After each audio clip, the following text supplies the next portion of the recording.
Welcome back to WSAV News 3 today at 11. What's better than an old-fashioned oyster roast? Well, an old-fashioned oyster roast for a great cause. This weekend, you are invited to a day filled with fellowship, storytelling, and authentic cuisine. Louise Cohen is the founder and director of the Gullah Museum of Hilton Head. She joins us now with more. Thank you so much for being here today. So, thank you so much for coming back. Well, we always enjoy having you here. Well, thank you so very much for having me back. Yes, no worries. Let's talk about this event, because you say that it is more than cuisine. There's more to this celebration than that. Yeah. Well, it's about bringing us together to fellowship and to have a good time. You know, when we get together, we love to eat. Yes. Okay, so we want to have something special for you to eat. We want to educate you about how did we roast the oysters a long time ago.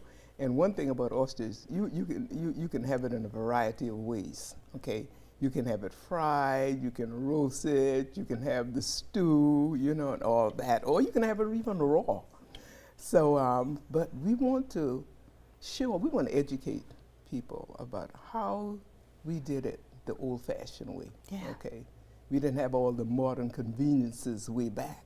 So what did we do? Well, of course, we put a hole in the ground and we made our fire, and we got a piece of tin, and then we put the oysters on the tin. And then I know today people refer to this particular cloth as burlap. Yeah.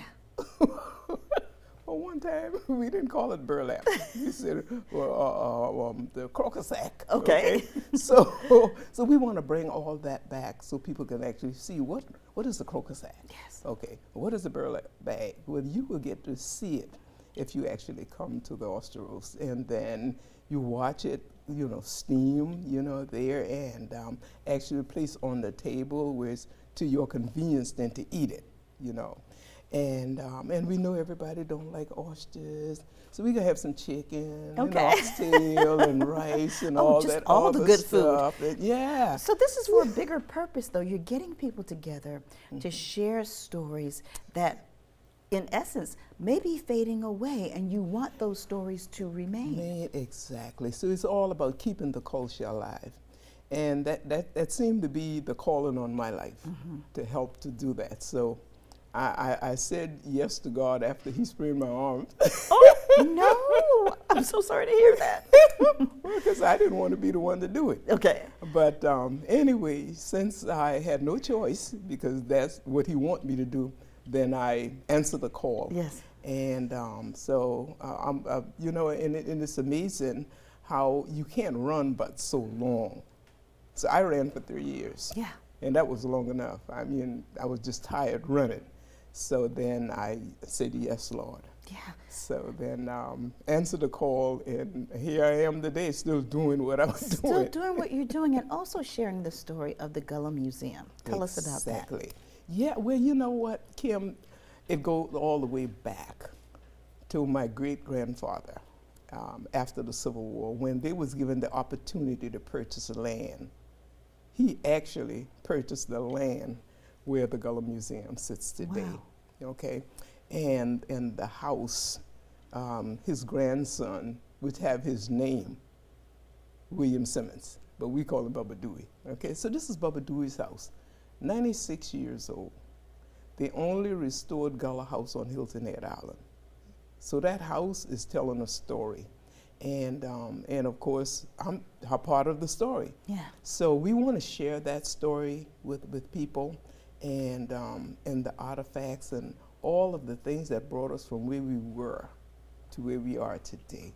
And I'm particularly interested in the children who are coming. The kids need to know where they come from. Yes. So that's the story we're trying to tell at the Gullah Museum. And this, we have about 30 seconds left, but this is a fundraiser, of course, a because fundraiser. without money, you can't do what you do. Exactly. And there are other things we want to do to keep the culture alive.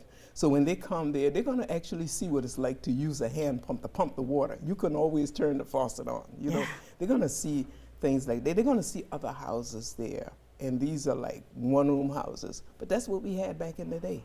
So they're going to see what it's like to even live there and actually eventually walk through it. You know what I'm saying? Look at those little tiny rooms. And today they call it the tiny houses. Yes. Okay? But it had to come from somewhere. Yes. Okay? Yes. And so the Gullah Museum is a great example of the tiny house. Yes. They're not going to tell you that, but I know. Okay. You can find out more about the history. Louise Cohen, thank you so much for joining us today at the old-fashioned Gullah Oyster Roast. That's this Saturday, March 14th, 11 a.m. until 4 p.m. at the Gullah Museum of Hilton Head Island. That's at 12 Georgiana Drive. You can find more information and see this interview again anytime by going to our website at wsav.com/community corner. Thank you so much for joining us today. Thank you so much for having me. Stay with us. We'll be right back.